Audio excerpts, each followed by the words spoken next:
Good morning, everyone. As of 10 a.m., there were a little under 5,500 votes left to be counted in Gwinnett, Floyd, Cherokee, and Cobb County.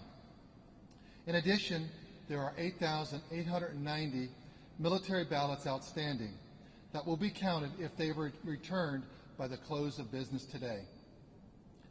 Right now, Georgia remains too close to call. Out of approximately 5 million votes cast, we'll have a margin of a few thousand. The focus for our office and for the county election officials for now remains on making sure that every legal vote is counted and recorded accurately. As we are closing in on a final count, we can begin to look toward our next steps. With a margin that small, there will be a recount in Georgia. Interest in our election obviously goes far beyond Georgia's borders. The final tally in Georgia at this point has huge implications for the entire country. The stakes are high and emotions are high on all sides. We will not let those debates distract us from our work. We will get it right, and we'll defend the integrity of our elections. In some states, there are complaints about monitors not being allowed to watch the count. In Georgia, this process is and will remain open and transparent to monitors. If any member of the public raises legitimate concerns, we'll investigate those.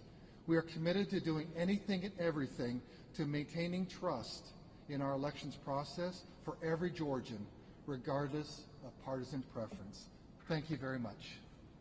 Mr. Secretary. Any questions? Hi, guys. We're going to go over the details again of where we stand on the vote counts. There have been some changes overnight, and even changes from the time we walked from the front door of the office to the front of the camera today. Gabriel Sterling, the statewide voting system implementation manager. Good to see everybody here again this morning as we close in on a final tally. So, the Secretary just announced a particular set of numbers that actually went down from the time we walked from the door to here. So our new total that we are aware of right now is 4,169, and they are in a handful of counties. I'll go over those now. In Cherokee County, there were 150 ballots that they did not upload, so had to rescan. They're uploading those today. There's 75 now in Cobb. There's 444 in Floyd. There's approximately 3,500 in Gwinnett as we went through the reconciliation process of what they had already reported versus what they had left to newly scan. And I think that's it. A couple of things. Lawrence County, the 1,769 votes we had yesterday, we were basing those on the absentee ballot differences. And when they looked and did their reconciliation process on it, they discovered that they had accidentally uploaded those into their election day totals. Their totals will not change, but the vote type will change when they make that change today. So outside of that, we don't have any other numbers that we are aware of. But again, I want to remind everybody, we have ballot curing processes through today for absentee ballots, verification process for provisional ballots, and we can still get any military or UACAVA ballots in by close of business today if they were postmarked on Tuesday, Election Day. So there are still an unknowable amount of ballots that will be available to be counted at some point. They are in the hands of the elections officials now, other than maybe the military and UACAVA ones. And I can assure you that there are teams of 20-somethings around the state who are Republicans and Democrats finding those people with those absentee ballots to cure. And they're going through that process in county by county, in ones and twos. And just a preemptive question, I know it's going to come up, are we seeing any widespread fraud? Are we seeing anything that makes us question the outcome of the election? We're not seeing any widespread irregularities. We're not seeing anything widespread. We are investigating credible accusation with any real evidence behind it. But I'll tell you one thing.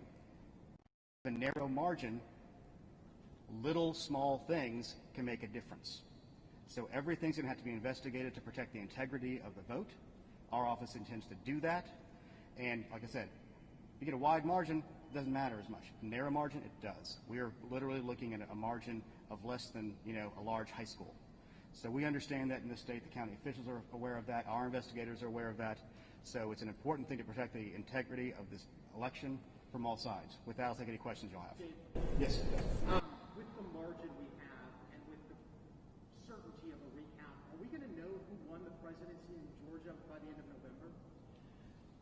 With the timeline we have laid out, essentially, let's go through the timeline again. So we should be able to know by the end of November, because remember, we have a mid-December deadline in order to seat electors.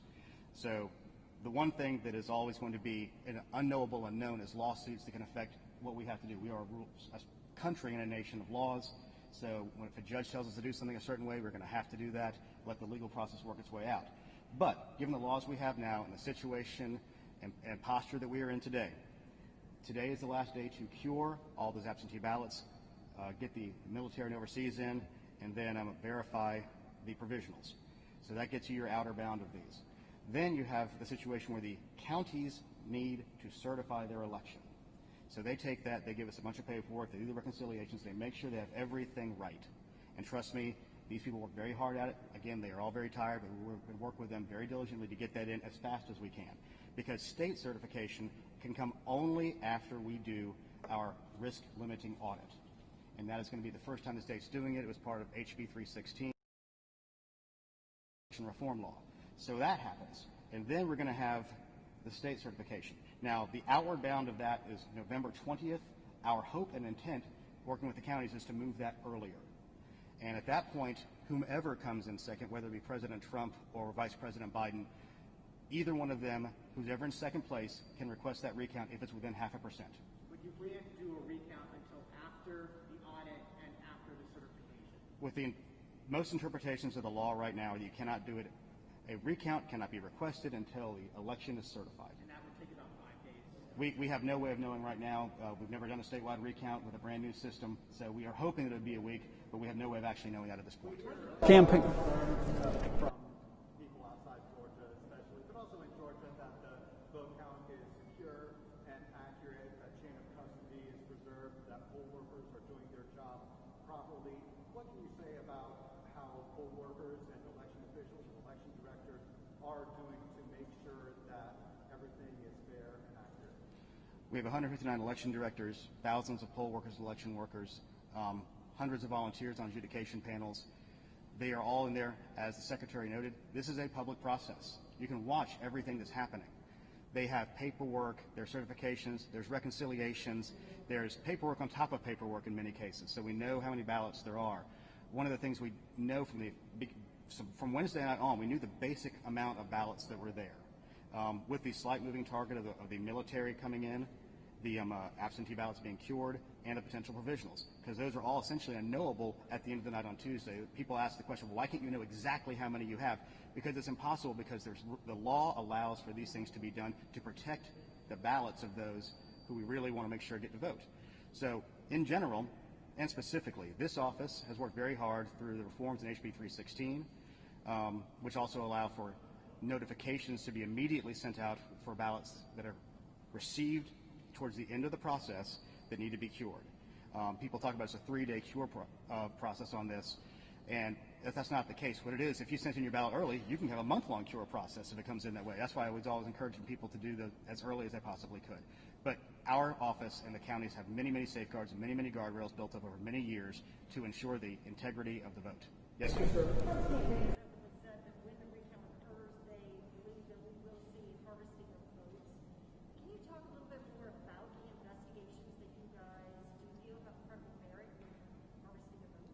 Well, I'm not going to talk about an ongoing investigation at this time, but harvesting for a recount would be difficult because you already have the outward edge of what the recount already showed, or the original count already showed. Yes, sir. President Trump talked about Georgia yesterday when his announcement said election apparatus is run by Democrats. Talked about the Waterman issue. Can you clarify to people watching what exactly you refer to that, or any validity? I'm not going to try to get into the president's actual mindset on that, because there are Republicans who are involved, there are Democrats involved at different levels. It's sort of a shared service delivery model. There are Republican election directors, there are Democrat election directors. Obviously, the Secretary Raffensperger is a Republican. I'm a Republican. I don't make any bones about that. Anybody who knows me, and I've suddenly had a lot of people look at my Twitter feed and my LinkedIn. It's pretty obvious. So, in general, we have people who have partisan beliefs, but the job of elections directors in this office is to count every legal vote, follow the law, and assure that every legal vote is counted and the will and intent of the voters is met. Do you think that the curing process and the absentee from military, is that going to be enough to make a difference here? We have no way of knowing. It possibly could. The one thing people have asked me with these 8,900 potential military ballots coming in, they asked me how many. I said, I don't know. I can tell you one thing. It'll be more than 0. It'll be less than 8,900. Yes. Do you know if those ballots are coming in today, or is there uncertainty? As I said, we can't know because they're in the post office. It's like I said, it'll be more than 0 and less than 8,900. Yes, sir.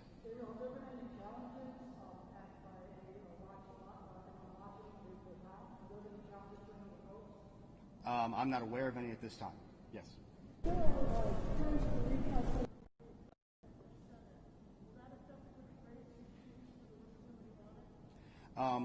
Here's the situation.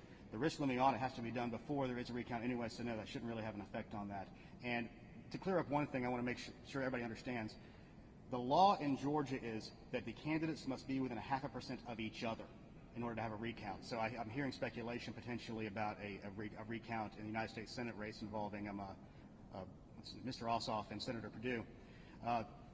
That margin is so wide with the amount of available ballots out right now, there's no way the two of them could probably get to the 0.5 point each. I mean, potentially they could, but it's very unlikely. So it would probably only be for president. Let me go. What is the physical recount? Would that look like? Is that scanning all the ballots through the machines again? You're going to let me get into my fun geek time now to go over the SEB rules that we outlined when we passed this law. This is the way it's going to work. As I mentioned to y'all yesterday, the Secretary directed that we procure in the original procurement the high-speed ICCs, which are the high-capacity, high-speed scanners that will be used at the central offices for this recount. Now, how we're going to do that is we're going to take a deck of ballots. We're going to have this hand-counted going by what is written on the human-readable portion of that, or the readable portion of that. It'll tally those, and we'll get a count, write it down. We will then run those through the scanners, and they ought to match. And once we validate that that scanner is scanning properly, we will then be scanning every single ballot again on the central scanners. Like I said, we're making estimates of time. We don't know. Like I said, I'm hoping there's some time when our elections workers will get some sleep, because it's going to be a high-stress thing. Because again, the eyes of the world are upon them. But that's the essential outline of how it works. There's other details of how you handle it, but that's the basics. I've heard from Yes. some voters about an issue where they showed up on Tuesday and they were told they had already been voted. Are you aware of that issue and what might have caused it? We are aware that there's a couple of places we've heard about it potentially happening. We don't know exactly why yet. It could be a simple thing as on the poll pad it searches first name, last name, and date of birth. So they could have been looking at the wrong person, not realizing it immediately, because like I said, the poll workers are human.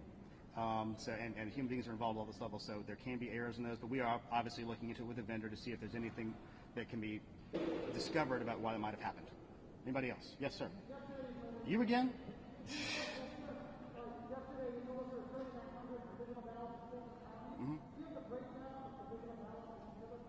I do not right now. We're trying to get that, but again, we're trying to leave the elections officials and directors to their actual counts. Yes, sir. Real quick, I know you mentioned about 4,000 that are left pending in your provisional military. Realistically, from where we were yesterday to today, this could be done by midnight. Can you give us some level of timeline of when we could see that for everyone at home fighting their fingernails? Well, here's the reality. I think the ballots talking about here today will probably be done today to tonight. But remember, close of business means there's stuff's coming in at close of business. So we don't know the volume of those. We don't know where they're going to be. Somebody could have left, they could be exhausted and have to get the mail, after that. So there's no way of knowing exactly. I anticipate we should get closer to final on Saturday. People going through it, their damaged ballots, make sure they get reconciled properly and duplicated properly and scanned. So it'll be probably this weekend. And normally it wouldn't matter if the difference wasn't 1,000 votes. Yes, sir. No, so no conversation. You mentioned the closeness. We're hearing a lot about the counting of ballots in Georgia and the speed we're counting them. Is this a counting problem, or is this simply a matter of the margin, the fact that we have so close an election? There's two things in here.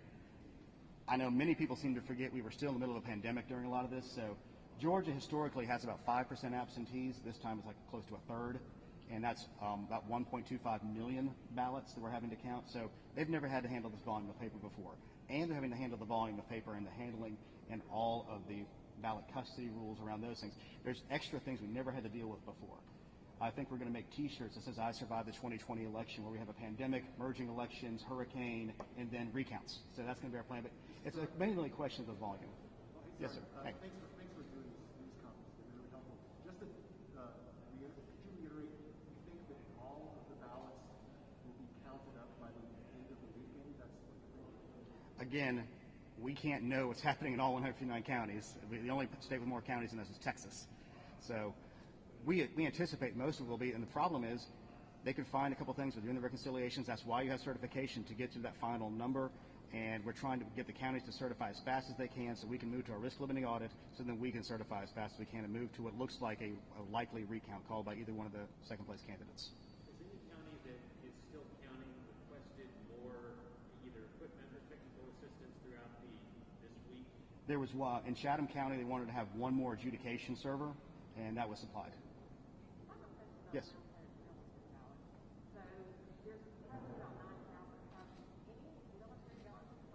About 17,000. About 17,000 have already, and those 17,000 are already included in the counts we have. Yes, sir. I'll come back in a second. Just one more time for clarity. You talked about 4,169 that are still out there. Can you go county by county one more time so we have a clear understanding? You just want to see me get that computer back out again. All right. Give me a second. And to be clear, these are absentee ballots that remain to be counted. You do not have numbers on official military. Correct, except for there are 400 election day ballots that are included in the Gwinnett totals. So that's the only other difference in that. So, all right, so we'll start from the top. Cherokee, 150. Cobb, 75. Floyd, 444. Gwinnett, approximately 3,500. And for a total of 4,169. Absentee. Absentee, except for the 400 of the ones in Gwinnett that were a part of the early voting that they had to rescan. Okay. All right. Anybody got anything else? I got one more question. All right. There you Sorry, can you talk about whether or not an investigation has been opened by your office into this question of water leak and state funding? Is there an investigation of that going on right now? Not that I'm aware of. I mean, and I'm going to put some clarity to this because we have some more information about it. It wasn't a water main break. What it was during the off season and during the pandemic, they shut off the toilets, and they were turned off, and there was a leak that got around one of the edges of the shutoff valves. And over time, and it's just kind of like we said, we got hit with a hurricane. I'm going to add a water leak to the T-shirt, I think, on the surviving election 2020. All right, anything else? All right, thank you. Oh. Just to add anything to the issue of the investigation. Yeah. Since you guys are investigating anything that has credible merit, are we talking about dozens, hundreds? How many investigations? I really couldn't say right now. Because there's different levels of investigations. So you do the phone calls to make sure there's any credibility. Then you're like, yes, there's credibility. Then there's a real investigation. So I'm not going to parse through that. Obviously, we're getting stuff. And, if you look on Facebook and Twitter, obviously there's millions of problems all across the country. If somebody has a credible complaint and they have some kind of evidence or some kind of trail to an evidence, they can give our office a call. And if they're in another state, give your state office a call. Because we want to make sure we protect the integrity of the ballot, because that's the way you're going to build faith back in the system that the outcome of the election is correct. Thanks a lot, y'all.